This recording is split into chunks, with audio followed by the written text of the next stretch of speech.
नमस्कार, तुम्हा सगळ्यांचं स्वागत आहे मुंबई तकच्या चर्चा तर होणार या कार्यक्रमामध्ये. या कार्यक्रमामध्ये नेहमीप्रमाणे आपण दिवसभरातल्या महत्त्वाच्या विषयावर चर्चा करत असतो आणि आपल्याला आज चर्चा करायची ती म्हणजे भुजबळांच्या संदर्भातल्या. भुजबळांच्या मंत्रिमंडळातल्या एंट्रीमुळे आता धनंजय मुंडे यांचा पत्ता कट झालाय का, या सगळ्या विषयावर आपल्याला चर्चा करायची आणि नेहमीप्रमाणे या सगळ्या चर्चेमध्ये माझ्यासोबत माझी सहकारी हर्षदा सुद्धा सहभागी झालेली आहे. सुरुवात करण्यापूर्वी अगदी छगन भुजबळांचं मी एक वाक्य सांगतो हर्षदा. आज जेव्हा ते शपथविधी त्यांचा झाला आणि ते बाहेर आले, माध्यमांशी बोलले आणि त्यांनी असं म्हटलं, all is well where end is well. ज्याचा शेवट चांगला त्याचं सर्व चांगलं. आता हे त्यांचं जे वाक्य अत्यंत महत्त्वाचं आहे, कारण काही दिवसांपूर्वी नाराज असलेले छगन भुजबळ आता थेट मंत्री झालेले आहेत आणि पुन्हा एकदा त्यांना कॅबिनेट पदाचा दर्जा मिळालेला आहे. पण आम्ही चर्चा करण्यामागचं याचं कारण असं आहे की एक ओबीसींचा महत्त्वाचा नेता, राष्ट्रवादीचा महत्त्वाचा नेता आणि पुन्हा एकदा नाराज असलेल्या त्या नेत्याला मंत्रिमंडळामध्ये सहभाग मिळालेला आहे. ज्या नेत्याच्या जागेवर त्यांना वर्णी लागलेली आहे ते म्हणजे धनंजय मुंडे, ज्यांचं आपण बघतो की मसाजोगच्या प्रकरणानंतर त्यांना राजीनामा द्यावा लागला होता. आणि आता धनंजय मुंडेंची पोकळी ही छगन भुजबळांनी भरून काढल्यामुळे धनंजय मुंडे हे पुन्हा एकदा मंत्रिमंडळात येण्याची त्यांची शक्यता संपली आहे का?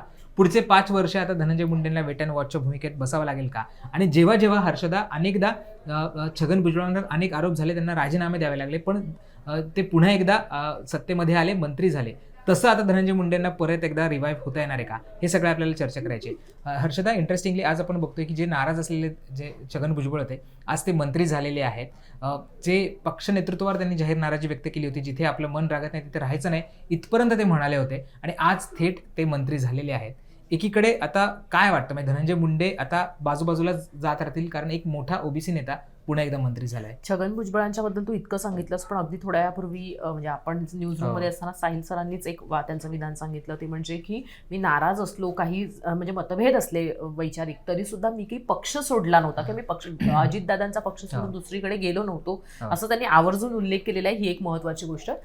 जसं तू म्हटलास त्याप्रमाणे की छगन भुजबळांकडे आता मंत्रिपद आलेलं आहे. नाराजी नंतर आलेलं हे मंत्रिपद आहे का? तर हो, हे नाराजी नंतर आलेलं मंत्रिपद आहे, पण नव्यानं ह्याच्यात शॉकिंग असं काही नाही. त्यांच्या नावाची चर्चा होती. आता महत्वाचं आहे ते म्हणजे की छगन भुजबळांकडे आलेलं हे मंत्रिपद हे धनंजय मुंडेंचंच आहे की जे एक रिक्त होतं त्याचं आहे. हा एक महत्वाचा मुद्दा असेल. म्हणजे असं म्हटलं जातंय की धनंजय मुंडेंचंच जे विभाग आहे तो छगन भुजबळांकडे येईल.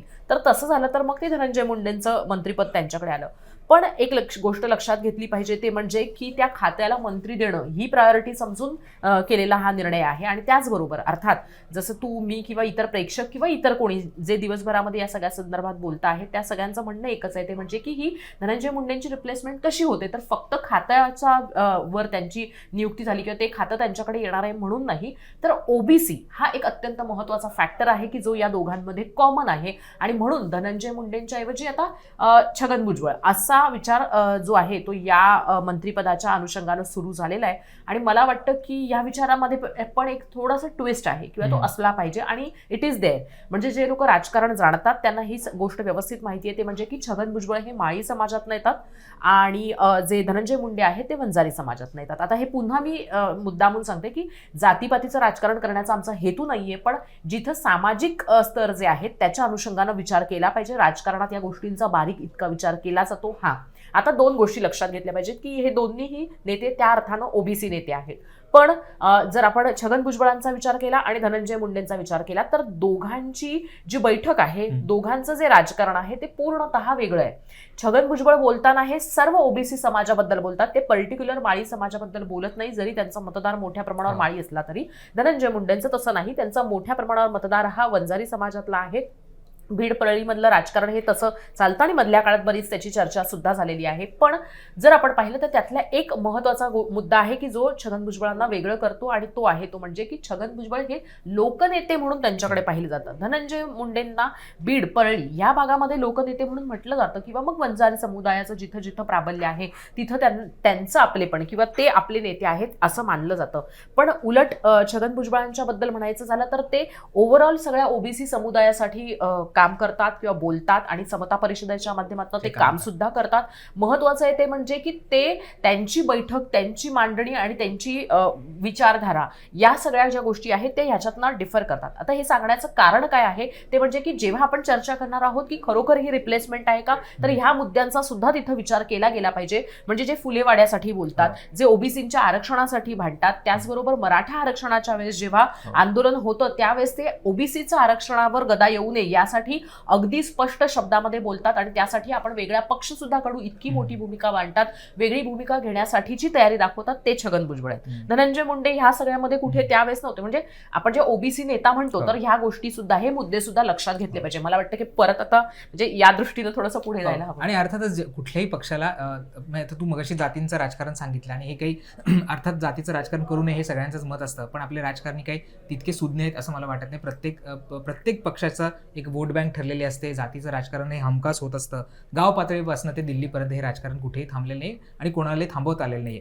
पण या सगळ्यामध्ये भुजबळांचा रोल कुठे आहे? तर भुजबळांचं नेतृत्व हे ओबीसी नेतृत्व म्हणून मोठ्या प्रमाणात पुढे आलेलं आहे. हर्षदा, मला नाव आठवत नाहीये नेत्यांचं, पण मी कधीतरी ते रिसर्च करून आपल्या कुठल्या तरी व्हिडिओमध्ये सांगेन. एक नेता असं म्हटला होता की ओबीसींचं जे एकत्रीकरण आहे, म्हणजे इतकं मोठं आंदोलन त्यांनी दिल्लीमध्ये केलं होतं की ते खरं तर दुसऱ्या कुठल्याही नेत्याला जमलं नव्हतं. इतक्या पद्धतीनं ओबीसी समाजाला त्यांनी एकत्र केलं होतं आणि त्यानंतर ते देशातले एक मोठे ओबीसी नेते म्हणून पुढे येतील असं म्हटलं गेलं होतं. पण अर्थात त्यांचे काही कारणामुळे त्यांना ते शक्य झालं नाही किंवा त्यांचे पंख छाटले गेले असं सुद्धा त्या काळामध्ये म्हटलं गेलं होतं. पण नेहमीच म्हणजे जसं तू उल्लेख केला की समता परिषद त्यांची एक संस्था आहे आणि ज्या माध्यमातून ते नेहमीच काम करत असतात. कुठेही समता परिषदेचा ते आवर्जून उल्लेख करत असतात. आज सुद्धा शपथविधी झाल्यानंतर त्यांनी तोच उल्लेख केला की समता परिषदेच्या कार्यकर्त्यांना मी त्यांचे आभार मानतो वगैरे वगैरे. पण हे काय आहे, म्हणजे तू धनंजय मुंडेंचं डिफर केलंस तर हे महत्त्वाचं असं आहे की छगन भुजबळ हे काही एका माळी समाजापुरते नेतृत्व नाही आहे, ते पूर्ण ओबीसी समाजाचं नेतृत्व आहे. आणि महत्त्वाचा एक भाग आहे की कुठल्याही पक्षाला असा एक नेता हवा असतो की तो ठाम भूमिका घेत असतो. तुला आठवत असेल तर एकनाथ शिंदे मुख्यमंत्री असताना मनोज जरांगेंचं आंदोलन झालं. राज्यभरामध्ये त्या आंदोलनाची व्याप्ती वाढली. त्यावेळेस एकनाथ शिंदे हे स्वतः जाऊन त्यांना भेटायचे, ते आंदोलन ते थांबवण्याचा प्रयत्न करत होते. जरांगेंच्या मागण्या मान्य करायचा प्रयत्न करत होते. एकीकडे सरकार हे त्यांच्यासोबत, किंवा for that matter Eknath Shinde हे जरांगेंच्या सोबत असल्याचं त्यावेळेसच्या चर्चा होत्या. पण यावेळेस मंत्रिमंडळात असताना सुद्धा छगन भुजबळ हे थेट त्यांची स्पष्ट भूमिका घेत होते आणि ती भूमिका घेत असताना त्यांनी कुठेही मागे पुढे बघितलं नाही. त्यांच्या नेतृत्वाने सुद्धा त्यांना अनेकदा सांगितलं की तुम्ही इतकी कठोर किंवा इतकी थेट भूमिका घ्यायची गरज नाहीये. पण तरीसुद्धा कधीही छगन भुजबळ हे थांबले नाहीत. जसं तू म्हणाले की ते वेगळा पक्ष स्थापन करायचे सुद्धा त्यावेळेस विचार करत होते किंवा ते बोलत होते. त्यांचे अनेक इंटरव्ह्यूज या सगळ्या काळामध्ये झाले आणि त्यावेळेस त्यांनी त्यांची स्पष्ट भूमिका मांडली. त्यामुळे छगन भुजबळ हे नेहमी त्यांच्या स्पष्ट भूमिकेसाठी ओळखले जातात. आता आपण त्यांची कारकीर्द बघितली तर शिवसैनिक, म्हणजे साधा शिवसैनिक, भाजी विकणारा एक व्यक्ती जो झालेला शिवसैनिक आणि त्यानंतर थेट उपमुख्यमंत्री पदापर्यंत त्यांची गेलेली मजल, या सगळ्या काळामध्ये अनेकदा चढउतार आले. म्हणजे तेलगी प्रकरणामध्ये त्यांचं नाव घेतलं गेलं होतं, त्याच्यामध्ये त्यांना राजीनामा द्यावा लागला होता. त्यानंतर महाराष्ट्र सदन घोटाळ्यामध्ये सुद्धा त्यांचं नाव आलं आणि त्यावेळेस तर त्यांना 2 वर्षाची जेल सुद्धा त्यांना तिथं भोगावे लागले. हे सगळं होत असताना सुद्धा ते या सगळ्या काळामध्ये कुठेही खचले नाहीत. जेव्हा जेव्हा त्यांच्यावर अशी संकटं आली त्या संकटाला ते सामोरे गेले आणि पुन्हा एकदा त्यांनी त्यांचं नेतृत्व सिद्ध केलं आणि मंत्रिमंडळामध्ये हजेरी लावली.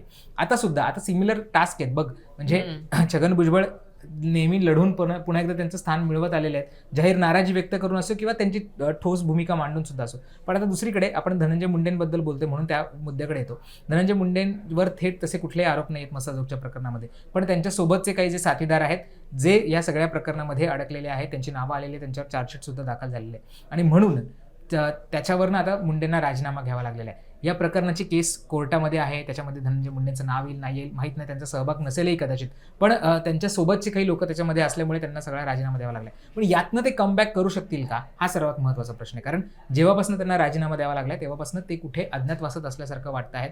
कधी तब्येतीचं कारण देत आहेत किंवा इतर कारणं देत आहेत आणि ते कुठेही फारसे आलेले आहेत. काल फक्त ते अजित पवारांच्या कार्यक्रमामध्ये आपल्याला दिसले, तिथे सुद्धा गॉगल लावून होते कारण त्यांना डोळ्याचा काही त्रास झालेला आहे. त्यामुळे आता खरंच एक प्रकारे जे मधल्या काळामध्ये म्हटलं जातं की मसाजोगचं प्रकरण थंड होईपर्यंत कदाचित धनंजय मुंडेंना बाजूला राहावं लागेल आणि नंतर पुन्हा एकदा त्यांची कदाचित मंत्रिमंडळामध्ये वर्णी लागेल. कारण जसं तू मतांचं आणि जातीचं राजकारण सांगितलं, बीडमधल्या खास करून आणि मराठवाड्यातल्या काही भागांमध्ये त्यांचं प्राबल्य असल्यामुळे त्याचा फायदा येणाऱ्या स्थानिक स्वराज्य संस्थांमध्ये होऊ शकतो किंवा फटका बसू शकतो. या अर्थाने त्यांना परत घेतलं जाईल असं म्हटलं जातं. पण ती शक्यता कदाचित आता भुजबळांच्या ह्याच्यामुळे मावळल्याचं आपण म्हणू शकतो. मला असं वाटतं की नाही मावळली आहे. त्याचं कारण पुन्हा तेच येतं. एक म्हणजे एक स्थानिक पातळीवरचा नेतृत्व हा देखील एक महत्त्वाचा मुद्दा आहे. म्हणजे छगन भुजबळ हे महाराष्ट्राचे नेते असले तरी सुद्धा परळीमध्ये, बीडमध्ये मुंडे कुटुंबाचा वर्चस्व, पगडा हा आहेच आणि तो राहणारच आहे. त्यांचे कार्यकर्ते आहेत आणि त्या माध्यमातून या गोष्टी राहतात. आणि पुन्हा एकदा म्हणजे धनंजय मुंडेंची कारकीर्द संपुष्टात आली आहे का, आता ते पूर्णतः त्यांच्यावर आहे. ते कशा पद्धतीने या कारकिर्दीकडे रिॲक्ट करतात. म्हणजे मोठा नेता असेल छगन भुजबळांसारखा तर जितक्यांदा पडतो तितक्यांदा तो पुन्हा उभा राहतो आणि हेच राजकारणामध्ये असतं. म्हणजे हे कशातही असतं. तर राजकारणात ते अधिक पद्धतीने करावं लागतं कारण तुम्हाला पुन्हा तुमची ती इमेज क्रिएट करून लोकांसमोर जायचं असतं. आता धनंजय मुंडेंची तशी बघायला गेल्यावर गरज संपली आहे का, तर हो. राष्ट्रवादी काँग्रेसच्या दृष्टीनं ओबीसीचा नेता त्यांच्याकडे आहे, महायुतीच्या दृष्टीनं एक मोठा ठसठशीत चेहरा हा आता त्यांच्याकडे आहे, त्यांच्या बरोबर आहे. आणि तो चेहरा नुसता चेहरा नाहीये, तर तो सर्वमान्य असा चेहरा आहे. आणि तो सर्वमान्य चेहरा कसा आहे, तर फक्त समाजातनं नाही तर सर्व पक्षातनं ओबीसी नेता म्हणून कोण, तर छगन भुजबळ असा चेहरा त्यांच्याकडे आहे. त्या दृष्टीनं पाहायला गेलं तर मग इतर जे नेते आहेत त्यांनी स्वतःला ओबीसीचा नेता असं काही फार डेव्हलप केलं नव्हतं, जे छगन भुजबळांनी केलं होतं. त्या दृष्टीनं पाहायचं झालं तर धनंजय मुंडेंकडची ही संधी गेलेली आहे, हा एक महत्वाचा मुद्दा. तुमचं एखादं मंत्रीपद जाणं आणि त्याचा जो बॅकलॅश असतो, तर तो गोष्टी भरून काढणं पुन्हा तो सुद्धा एक आपण म्हणूयात की प्रॉब्लेम ठरतो राजकीय दृष्ट्या पुढे जायचं असेल तर करिअरच्या दृष्टीनं. आणखीन एक महत्वाची गोष्ट आहे ती म्हणजे ही करिअर संपुष्टात न होऊ देणं हे धनंजय मुंडेंच्या हातात आहे. पण ते धनंजय मुंडे कशा पद्धतीने डील करतात त्याच्यावर बऱ्याचशा गोष्टी आहेत. दुसरा महत्वाचा मुद्दा आहे ते म्हणजे की यातनं नाही म्हटलं तर उल्लेख हा देखील करायला हवा, ते म्हणजे की पंकजा मुंडेंना आलेली संधी सुद्धा आता छगन भुजबळांच्या माध्यमातून जी आहे ती इथे संपलेली पाहायला मिळते.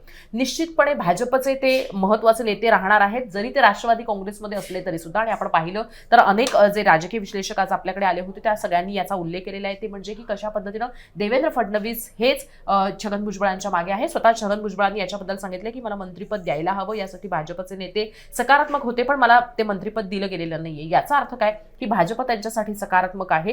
ते ओबीसी नेते आहेत म्हणून नाही तर इतरही काही दुसऱ्या गोष्टी आहेत त्याच्यासाठी. अनुभवी नेते आहेत त्या दृष्टीनं सुद्धा महत्वाचं आहे. वय आणि धनंजय मुंडे आणि छगन भुजबळांचं वय बघितलं तर तरी सुद्धा फार मोठी तफावत आहे. पण एक गोष्ट लक्षात ठेवली पाहिजे की ज्या ताकदीनं छगन भुजबळ सगळ्या गोष्टींशी डील करतात ती ताकद धनंजय मुंडे वापरू शकतात का.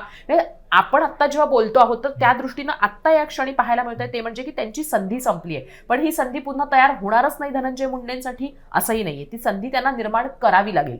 ती संधी ते कशा पद्धतीने मिळवतात किंवा कशा पद्धतीने ते पुढे येतात समोर राजकारणात, या गोष्टी त्यांच्यासाठी महत्वाच्या राहतील. आणि महत्वाचं आहे ते म्हणजे की जसं तू म्हटलं त्याप्रमाणे डायरेक्ट त्यांच्यावर काही आरोप नाही. डायरेक्ट आरोप असताना सुद्धा छगन भुजबळांनी म्हणजे सगळ्या राजकारणाला तोंड दिलं, राजकारण्यांना आरोपांना तोंड दिलं, विरोधकांना तोंड दिलं आणि त्याचबरोबर आपलं राजकारण सुद्धा पुढे सुरू ठेवलं. तर ही जमेची बाजू आहे जी छगन भुजबळांकडनं म्हणजे भविष्यातले जे राजकीय नेते ते समजून घेतील किंवा त्यातनं ते शिकतील.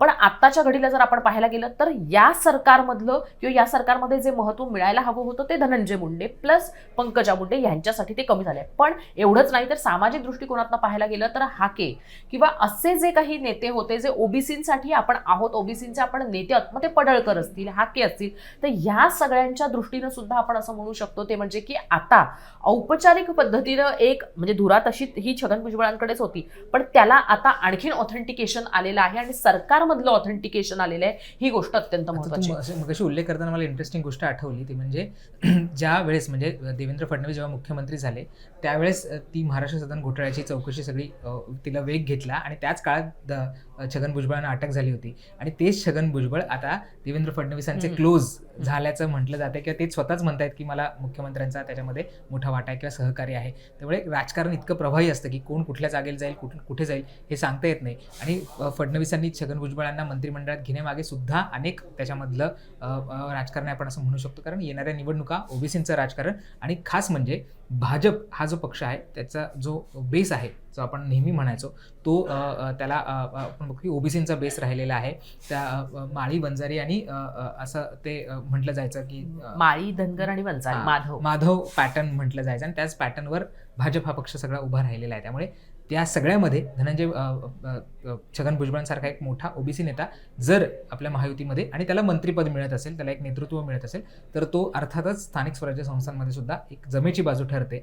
आणि अर्थातच भाजपसाठी डायरेक्टली इनडायरेक्टली फायदा होतोच आहे, पण इतर जे नेते आहेत ज्यांच्यावर फडणवीसांना अंकुश ठेवायचा आहे त्यांच्यावर सुद्धा अंकुश राहतो. त्यामुळे अर्थात आता भुजबळांची कारकीर्द कशी राहते हे तर आपल्याला बघावं लागेल. आता मंत्री झालेले आहेत, मंत्रिपदावर गेल्यानंतर सुद्धा ते त्यांची रोखठोक भूमिका पहिल्यासारखीच घेतात का हे सुद्धा पाहावं लागेल. आणि पुढे धनंजय मुंडे कशा पद्धतीनं त्यांचं कमबॅक करतात हे सुद्धा आपण पाहत राहूयात. पण आज जी छगन भुजबळांनी शपथ घेतलेली आहे आणि त्यानंतरच्या सगळ्या चर्चा सुरू झालेल्या आहेत त्याच्याबद्दल तुमची मतं काय आहेत?